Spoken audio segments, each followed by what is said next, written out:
So music has been very much part of Hawkwood's history for over 70 years. And I heard from a lady who was very much part of the Hawkwood times, that she said that music always was played in the library on a beautiful old piano by the founder of Hawkwood. So when I joined Hawkwood 10 years ago, it was an absolute honour to sort of reinvigorate the classical music programme. And I think one of the first people I invited when I joined Hawkwood was Emma. So I first met Emma when I was 19. I was a volunteer at Dartington Summer School and I was her assistant.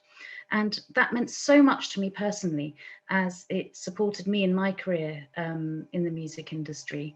And then we were delighted when Emma accepted to become the patron of the Hawkwood Artist Residency Programme. So Emma's a patron of our programme, which welcomes over 100 artists a year to come and create work at Hawkwood.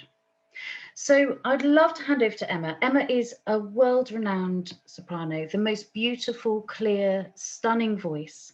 I'm sure you all know of her work, but we're going to hear far more about all her influences throughout her career tonight. So without further ado, Emma, over to you. Thank you very much. Thank you. Yes. Thank you, Alicia. Oh, it's a pleasure to come and do this. And yes, Hawkwood means a lot to me as well. And Alicia was a bit too modest to say that having started as a lowly assistant at Dartington, she ended up running the place for some of the time and then transferred her skills to Hawkwood and has really reinvigorated the whole place. It's been a huge success. And even with this difficult year, it's still really vigorous, which is wonderful. I decided to structure this starting with people that influenced me, a little bit about people I worked with and enjoyed working with, and then a little bit about the people I now admire, the new ones that are coming up. And it's ended up rather changing shape because the new ones sort of got more and more interesting and have taken up more than half of it. And I think that's quite right, actually. It is all partly, of course, because the younger you are, the more likely you are to be easily accessible on YouTube or easily on Spotify and so on. And some of the earlier influences on me, they've almost disappeared, certainly on YouTube, which is a shame. Never mind, I'll start with ones that absolutely must be mentioned. And the first one is Nigel Rodgers. He's still with us. He is now in his 80s, I think. Fantastic tenor, incredible linguist. And he was the one that mattered to me as a student because he worked out how to sing the fast notes in Monteverdi. You see these Monteverdi scores with clusters of fast notes and very, very heavy ornamentation. And to start with, people thought, well, we'd better have a really slow speed so we hear all these notes. But actually, you have to do the opposite. You have to look at the rest of the piece and see what works properly. And then the little notes, they are just a flurry and they just go by like lightning. And Nigel sensed this and then learned a lot from Indian singers, actually, making the ornaments in the throat. So his classic song is Orfeo in Monteverdi's opera. He's going down to the underworld to try and get back his beloved Eurydice, and he encounters Charon the ferryman. So he sings this impassioned song in order to persuade Charon to let him across the river to find Eurydice. And it's an absolute showstopper of a song, of course. We heard him sing it, not live, but we heard a recording from the 60s in Hamburg with Jürgen Jürgens, and it was fantastic. And hearing that just gave us such clear ideas of how to sing these things. But then, in fact, I'm going to play the second time that he recorded it, about 20 years later, because, to be honest, by then the instruments had got so good, I can't resist using this one. This is with London Baroque. When Orpheus goes down and sings his songs, he's playing his golden lyre. Well, Monteverdi, of course, he represents the magic of this extraordinary lyre with many instruments. You've got cornets, you've got harp, you've got violins, and they all take their turn. So it's the richest instrumental sound in between his laments. This is how the translation, I think you may have the text. Pri, can you show the text at some point? Thank you. There we go. And he says, Powerful spirit, you who offer the way across the river only to disembodied souls. Indeed, I am not a living being. My dear wife is dead, so my heart is dead along with her. I have made my way now through blind darkness to reach her, not heading for hell, since wherever she is must be paradise. I am Orfeo, following in Eurydice's footsteps through the dark sands where no mortal ventured before. O lights of my eyes, if one look from you can bring me back to life, how can anyone deny me this relief from my suffering? Only you, noble Charon, can give me life. Do not fear my golden lyre, or my fingers, armed only with sweet harmonies that can disarm every hardened soul. So that's the translation. So if we could hear the track now.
principe scrupoloso, a tuo dispetto ti condurrà sul... Sorry. I think I miscalculated just how much I was using of that. Anyway, you do get some incredible sounds. I hope you enjoyed it. Now we move on to David Thomas, another very remarkable voice. I met him first through the Consort of Music, my first professional singing really, around 1973-4. The Consort of Music started this boxed set of recordings for Oiselier with 4 voices, soprano, alto, tenor, bass, and we were doing Renaissance domestic music making in Europe. So a bit of German, bit of French, bit of Italian, bit of English. And there was David, this extraordinary voice. I'd heard him already a little bit as a student and been terribly impressed. He was very funny and great and wonderful to work with. And he can sing very, very high, very low, very fast, very slow, very soft, very loud, anything you want, but always with such character. And he made a recording called Arias for Montagnana. That was a bass that Handel wrote for particularly. And Charles Burney wrote about this man that he praised his depth, power and mellowness and peculiar accuracy of intonation in hitting distant intervals. So I've got a little bit of Sposarmi. It's Fra l'ombre e gli orrori with David Thomas and the Philharmonia of the West with Nicholas McGeegan over in San Francisco. There are actually 2 versions of this aria. The text goes like this. When a light is blown out, the moth is confused in the dark, unable to rejoice. And just so is the mind, deluded by fears, with no chance of peace or hope of pleasure. So that's the translation. The giddy heights and plunging depths of Handel's writing well evoke the mad struggles of the moth. And Handel used it in 2 different contexts. First in London anyway, in 1718, Montagnana sang it as poor blundering Polyphemus, despairing of winning Galatea. And then in 1732, he was Altomaro, a schemer. This was in Sposarmi. Altomaro is encouraging one Melo, illegitimate son of a king, to try and seize the throne from his father. Melo is very upright and not persuaded, so that moth metaphor surfaces again. I remember David singing this as Polyphemo, making it beautifully poignant. And here, with this other character, he makes those same musical figures more wheedling and sinister. Here it is.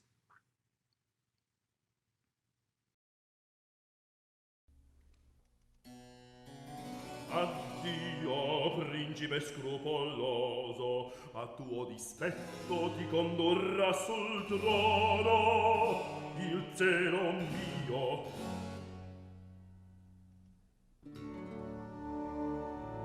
Fra l'ombre e gli orrori,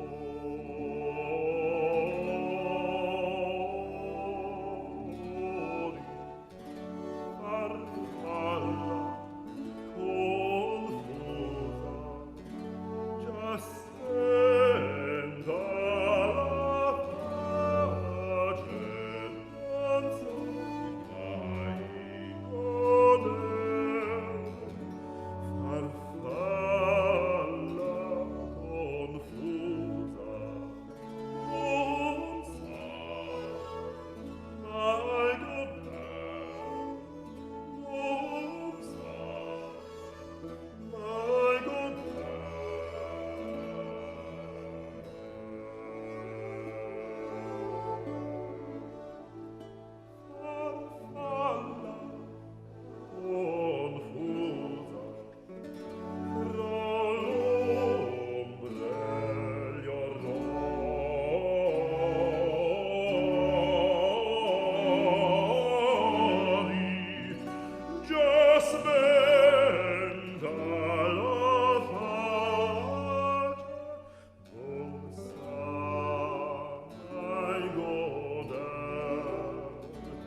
Yes, that's a Da Capo aria. You could have heard those amazing acrobatics again, but I'm so concerned to cram lots of examples in that forgive me if I stop there.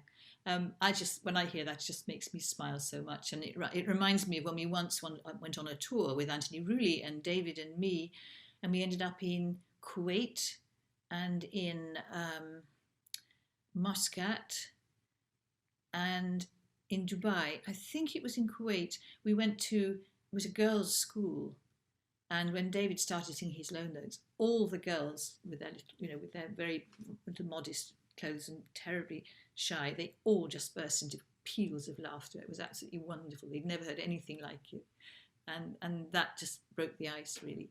I'm extremely fond of this man. I think he's a fantastic singer and a great soul, so I was very lucky to work with him for a long time.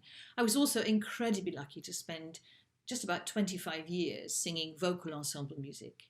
So good that nowadays lots of young singers have got the idea of doing this, so many more than when we were at our busiest with the Consort de Musique between 70s and 90s, really. I suppose there were maybe 7 professional vocal ensembles, full-time ones in Europe, possibly 10.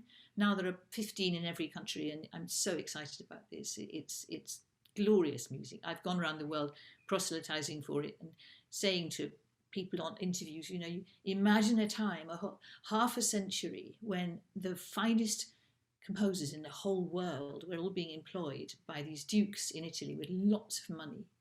And all the money was available for vocal ensemble. That's what these composers wrote for. Orchestras didn't exist yet. There wasn't much keyboard repertoire. Even string quartets hadn't started. So really the money was for voices. So it's hardly surprising that if we're talking about Italian music, particularly between, the whole of the 16th century, you've got incredible quality, incredible music. And it's difficult, but not so difficult. It's really just a matter of learning to speak together and enjoy things. And I also go on to say that, of course, opera is important. Of course, everybody loves it. But Monteverdi, he wasn't the first writer of an opera, but nearly. And for his operas that everybody loves, who were the singers available to him? They were the madrigal singers in Mantova. They were the ones that had already sung his madrigals. So you start from there. You start from the ensemble, and then you go to the solos. And I think for me, that's been a wonderful thread through all my career. And I'm thrilled to see more and more young singers enjoying that alongside everything else. So how to encapsulate the Consort of Music? I've got to play something, and we did so much repertoire. So I thought I'd choose something absolutely nobody would have heard. It's a setting of a Guarini text, Cor mio de non languire. And this is one of Anthony Rulli's most quirky projects. He realised what a popular text this was and how everyone who was anyone practically was setting it. So we recorded 21 versions of this text. And this is one of them. Here's the text. Cor mio de non languire. I'll translate it. Cor mio, this case, to start off with, it's actually Cor mio is talking to the beloved. So my heart, meaning my beloved, do not faint, for you are making my soul faint with you. Hear these hot sighs coming from my devotion and desire. Look into these eyes fainting with love and see how grief consumes me. If I could help you by dying, I would die to give you life. But you are alive, alas, because I am unjustly dying, my living heart held in another's breast. So I'm sure that the literary people will tell you that this death that's being talked about is kind of more erotic than actually physical. But it's a text which is full of lots of chances for wonderful word painting and all these things. But the one that, of the many composers that set this text, there was one that Anthony found called Nantermi, Filiberto Nantermi. And when we started singing this, we all said, this is wonderful, we love this. What else did this man write? We must record all his music. So we started looking, and I'm talking back in the late 80s, I think. And I may be out of date, perhaps some have now been found, but at that time nobody could find any more by Filiberto Nantermi. He had a brother who was slightly more published. He was a church musician in Milan, That's all we really know. So I'm playing this because it represents the sort of thing that excited us so much and was also a rather wonderful blind alley.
Actually, there's one setting by an English composer, John Ward, who we loved and often sang his stuff, his very English madrigals, but he makes a very good job of this. And I find myself listening to it again for the first time for 20 years or more and really being very impressed.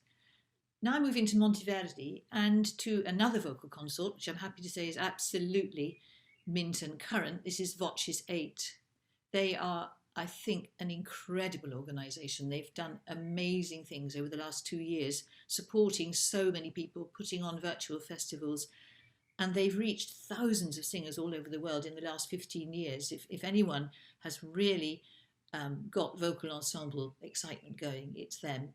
So I'm happy to say that they also sing Monteverdi most beautifully. Monteverdi, interestingly, did not set the text you just heard. I think perhaps it wasn't quite. I mean, he wrote plenty of madrigals which you could call light conceits of lovers, as Thomas Campion put it. But I don't know why he didn't set it to be. Maybe because everybody else did. But what he did set was an intense Sestina. And this could not be more different because this death is real. This was Caterina Martinelli, who died in 1608 in Mantova. She was a young singer from Rome and she was to sing the part of Arianna in Monteverdi's opera. And she lodged in the Monteverdi household and was loved by everyone. And she died aged 18 in 1608. And the Duke, Vincenzo Gonzaga, was absolutely distraught. He built a huge marble monument to her. And Scipione Agnelli in 1610 wrote a set of poems in the form of a sestina, which is a very precise form. I think you repeat the final syllable of each song begins the next one. And there may be other restrictions too, I can't quite remember. But anyway, this sestina it's wonderful stuff. And I met it first actually as a student in the Schola Cantorum of Oxford. We sang it chorally and we absolutely loved it and had a wonderful time. And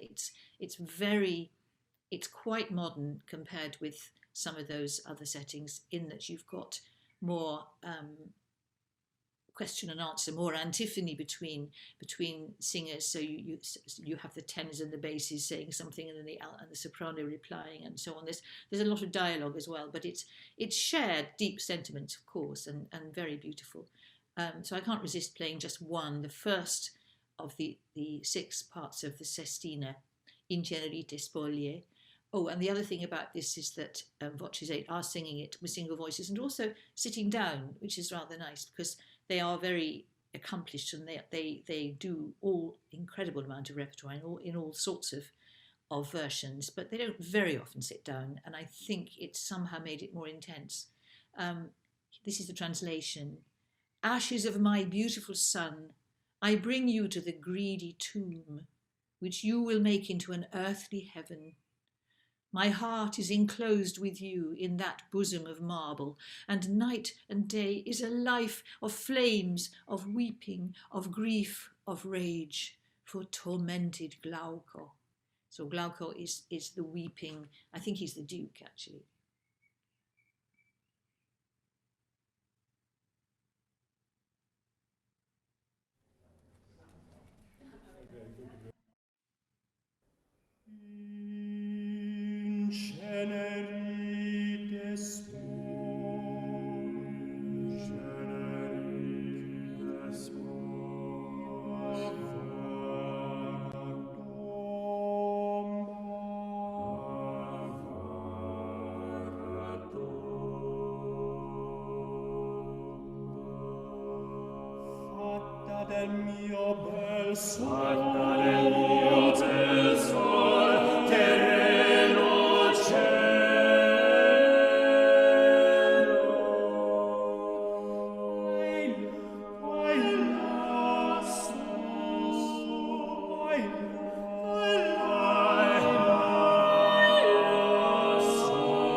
Again, sorry not to give you more of that. It's a great, about 15 minutes of stunning music. When I was in the Schola Cantorum in Oxford and having a glorious time and enjoying also meeting people playing early instruments, I was so lucky, lutes and viols and Baroque violins and everything. I was supposed to be studying classics, which I actually did do as much as girls do. You know, I did what was necessary, and I enjoyed it very much, actually. And I thought I'd be a classics teacher, which I was for a few years before I got tempted away into singing. And with this early repertoire, of course, the classics always features very large. So it was too tempting to make a programme with 17th century music, particularly influenced by the classics. And Anthony really was the one, because he's got this amazing musicological nose. He'll go into a library and always come out with some composer nobody's heard of and another new song no one knew what existed. And this was buried in Henry Lawes's second book of songs and dialogues in 1655. Suddenly there is a poem in Greek, printed in the Greek, by Anacreon. And it's Anacreon's ode to his lute. There is the Greek. And I ought to translate it for you, but actually I'm not going to, because what Lawes did was print it like this, and then on the very next page, print another song, which is actually a translation of the same poem. And it's quite interesting, that the difference of style. So yes, there we are. There's the translation. So you can see what you're going to hear. I long to sing the siege of Troy, etc. So it's basically Anacreon. He was popular throughout the 17th century, really, because they were really in the mood for carpe diem and living in the moment and wine, women and song and all those ways you should try and pass your life as usefully as possible for in all areas. So Cavaliers loved him. And actually Ben Jonson, I think, was one of the first ones to influence poets towards these classical lyrical themes as well. So here's Anacreon, and later you do find settings. Lawes set a poem of Anacreon about Cupid visiting in the middle of the night, which is very funny and good. And then John Blow continued the theme with Horace and Sappho, the same sort of themes as well.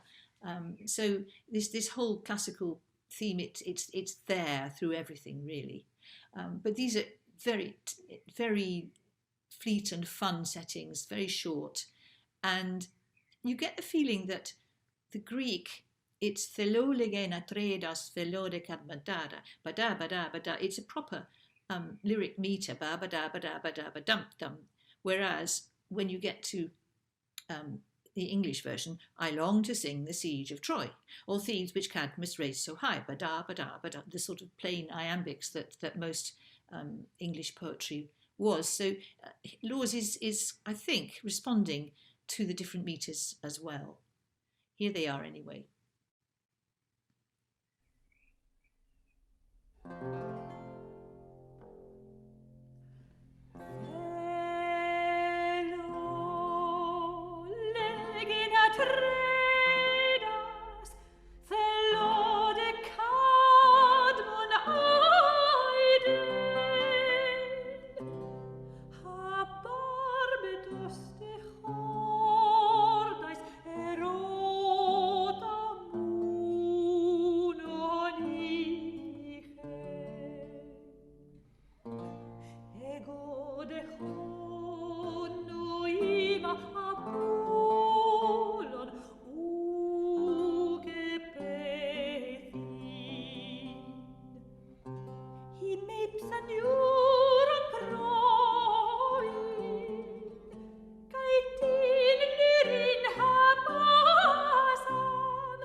The second one is, as I say, the translation, so I'll play it in a minute.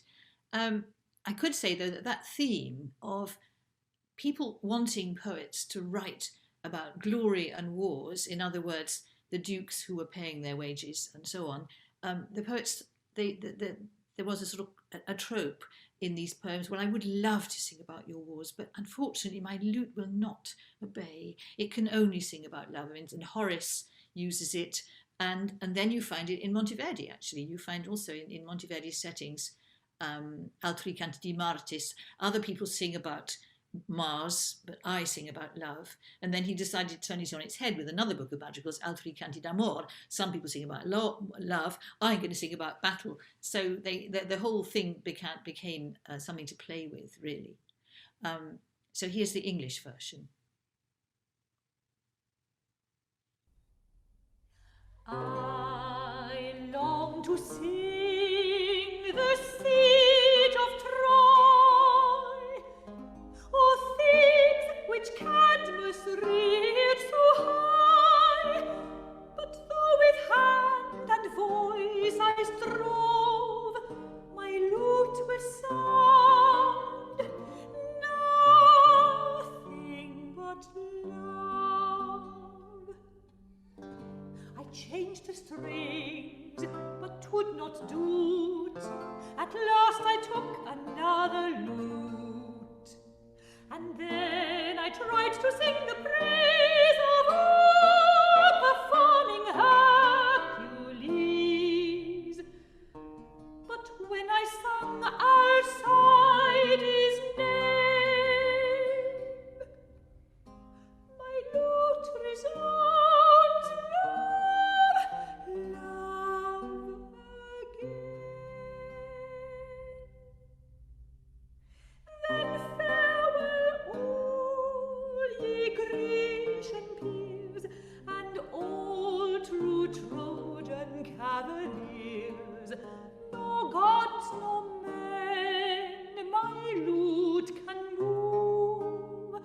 'Tis dumb to all, but love, love, love.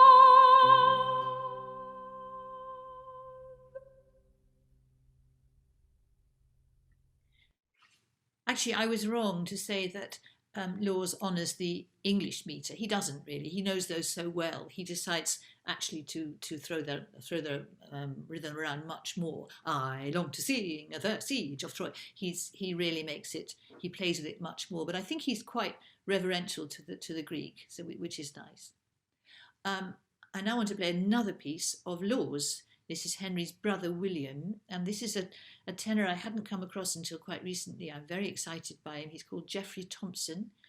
I think he's probably in his 40s. He's sung a lot in France, and this CD he's made is of Laws songs with a group called La Rêveuse, and I think the lutenist is called Benjamin Perrault. This is William Laws.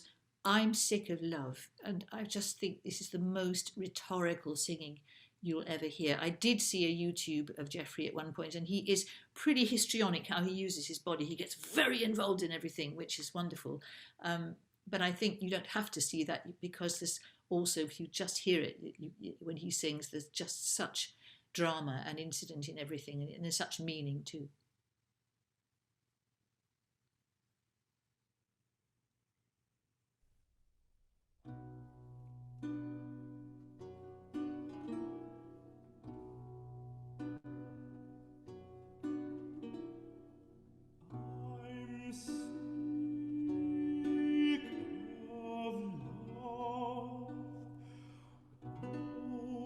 Let me lie under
Oh, hear my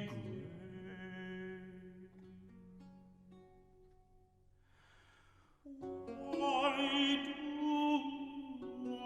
you sigh and sob and keep time to my tears whilst I do weep? Can ye have sense,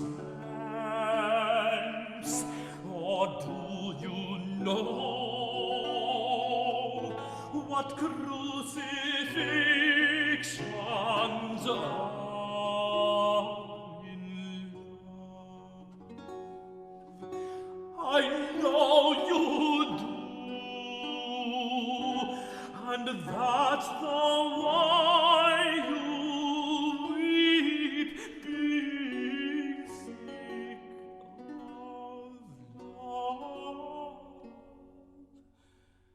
as I.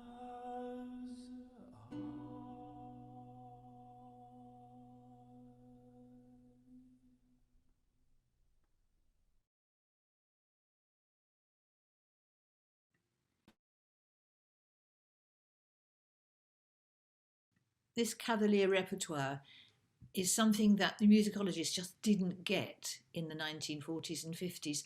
They loved Dowland because they could really enjoy the harmonies. They loved Purcell. But Laws, it looked so plain on the page, and they tried playing it on the piano with just a single bass note. They didn't realise about realising continuo, and the thing seemed so dull. But in fact, of course, once you embody it and once you get all the meaning in the words, there's incredible freedom there, and it's really interesting repertoire. But it really was only very much in the second half of the 20th century that people began to appreciate this.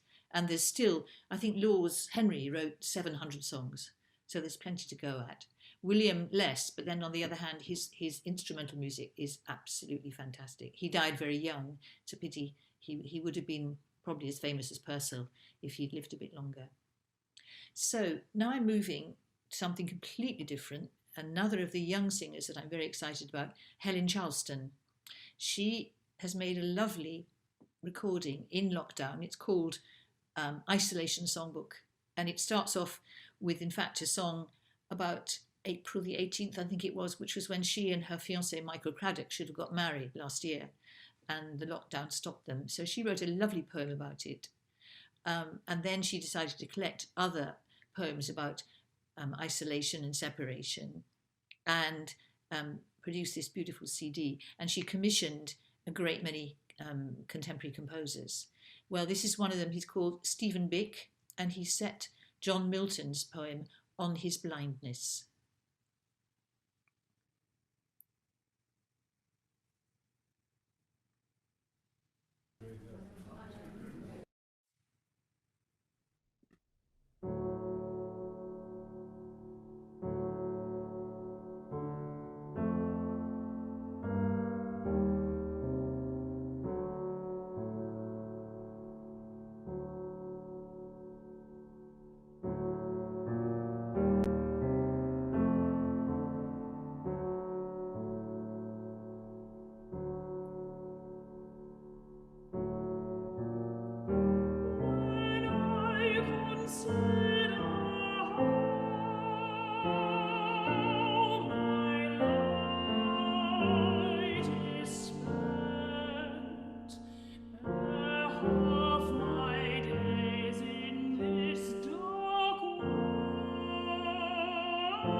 what patience to prevent that rumor soon repairs.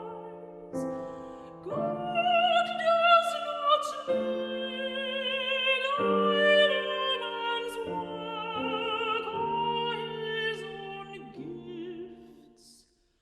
Who best bear his mild yoke may serve him best. His state is kingly, thousands at his bidding speed, thousands at his bidding speed, and post o'er land and ocean, without rest, without rest, without rest.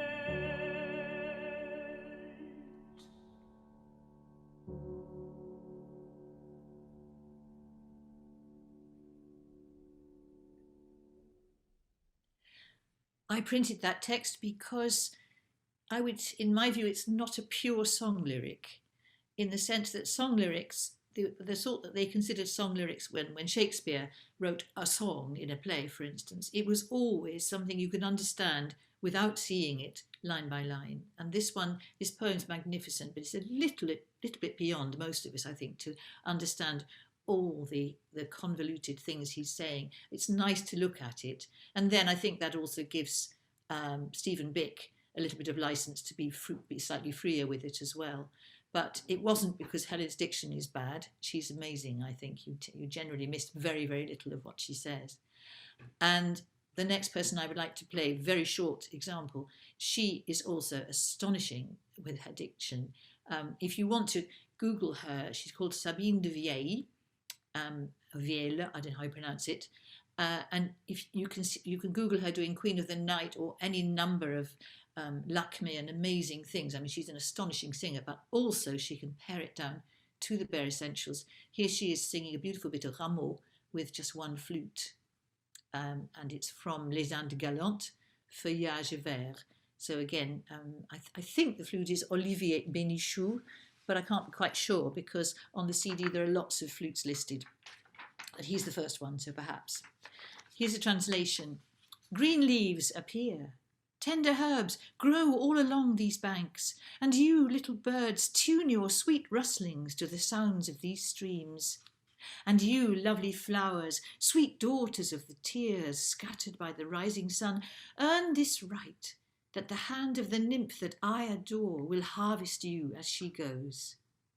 Climene is coming to these banks to gather the treasures of the new season.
So that's in an opera, obviously, and something is going to interrupt this spring pastoral.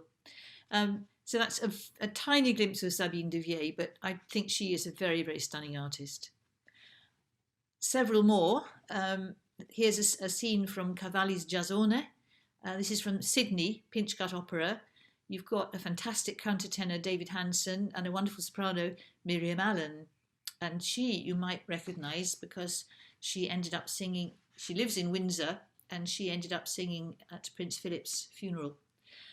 She's a very, very versatile singer. Here she is Isifile, the wife of Giasone, of Jason, and this is the story of Jason. Medea comes into it, but not quite as we might expect. She's a terrible threat, but she's in the end decides she likes somebody else more. I don't think she even bothers to murder her children.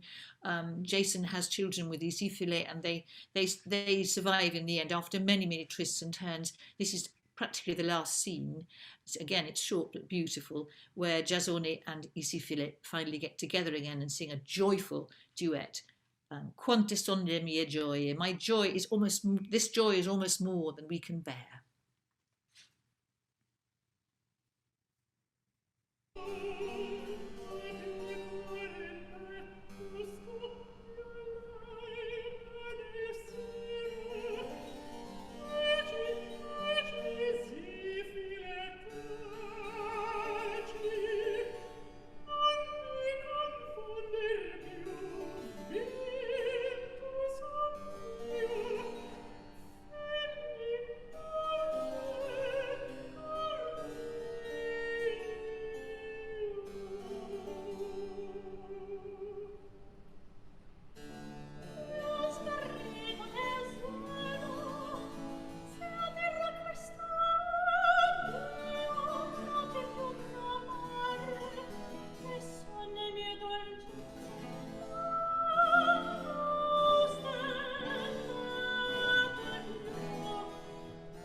I can see we've come up to 8 o'clock, Alicia. So what's the best thing to do? Well, it would be lovely to finish. I know you've got just a couple more to share, haven't you, Emma? I can do. I mean, I don't. How are you feeling? I'm all right. It depends on other people have things to go off and do. If they do, they should go. Yes, absolutely. But yeah, we'd love to hear your final selections. It's been so special to hear the beautiful voices you've been sharing. So that would be wonderful. Oh, look, big thumbs up, you see. Oh, thank you. Well, it is true that the last two official tracks are on YouTube, and there's even possibly a third one. Maybe I should do it the other way around, actually. I think two YouTube ones. If we don't bother about Ariodante, if we just do the Semele and then the Canard Chanteur, that would be great. Great. And I must say, I have many pin-ups at the moment, but one of the chief ones is Louise Alder. So I would be sorry not to include her. Here she is, and she's singing just up the road from here. I live in Muswell Hill, and we were able to walk to the opera a couple of years, was a year and a half ago, where the theatre in Alexandra Palace has been restored.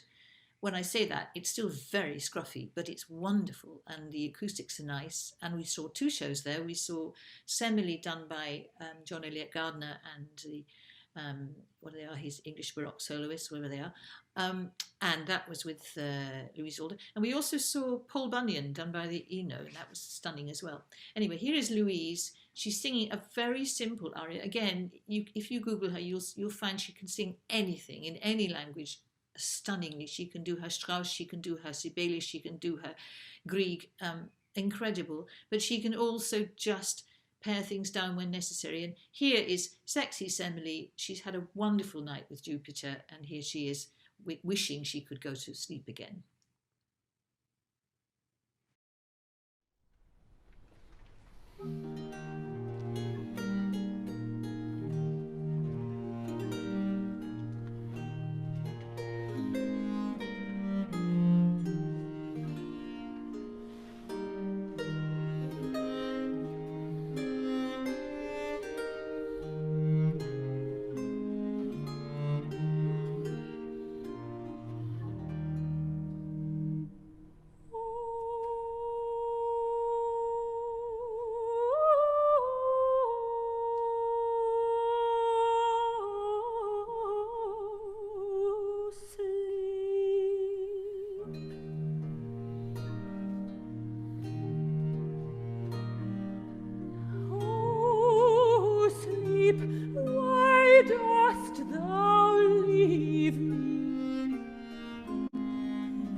看这个字，乍一看是不是又 I think that diction is just incredible. Louise is the clearest speaking singer that is around at the moment. It's quite amazing. If you want to Google, what is it, Popea, done with the Academy of Ancient Music in about, when was it, 2015 or something, with Sarah Connolly as Nero and Louise as Poppaea, and they've got this duet. They again have had a very nice night, and they talk about it. And the way Louise sings the word baci and so on, it's just incredible. It's so clear. It's almost embarrassing. It's wonderful. I think it's very exciting now. We've got these very versatile people that can stride onto the mainstream stage, fit into all sorts of contexts, and yet still make the words crystal clear, never waste syllables, never do anything that's irrelevant. I just think that there's really there's fantastic talent around. It's not all women, there are men as well. I'm sorry, I'm concentrating a bit too much on sopranos maybe. Anyway, the last little clip is adorable. It was from 2013 when there was a clutch of mostly American singers, well, there were 4 of them. I think 3 are American. They were studying at York University, and they had fun with Jacob Herringman, particularly, who's a wonderful lute player and does a lot of teaching up there. And they got round a table in a railway carriage and sang a Dowland song, which was a wonderful thing. You can find that on YouTube as well, Now Oh Now. This one was a little flash mob they did in Hardwick House. I think that's all I need to say, really.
Les Canards Chantants, the Singing Ducks, they're now based back in America, and they're doing interesting things there too. What they've done in lockdown, goodness knows, but I'm sure they've been busy because they're very inventive people.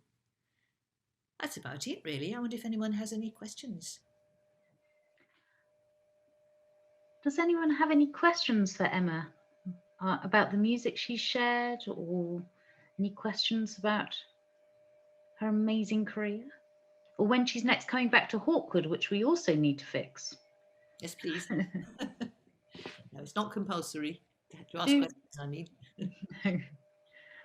I'm not sure we do right now actually have any questions, but I think, do you know what? I think we're all so relaxed with the beautiful music you've shared. I feel like I've been transported to another place completely, Emma. So I'm so grateful.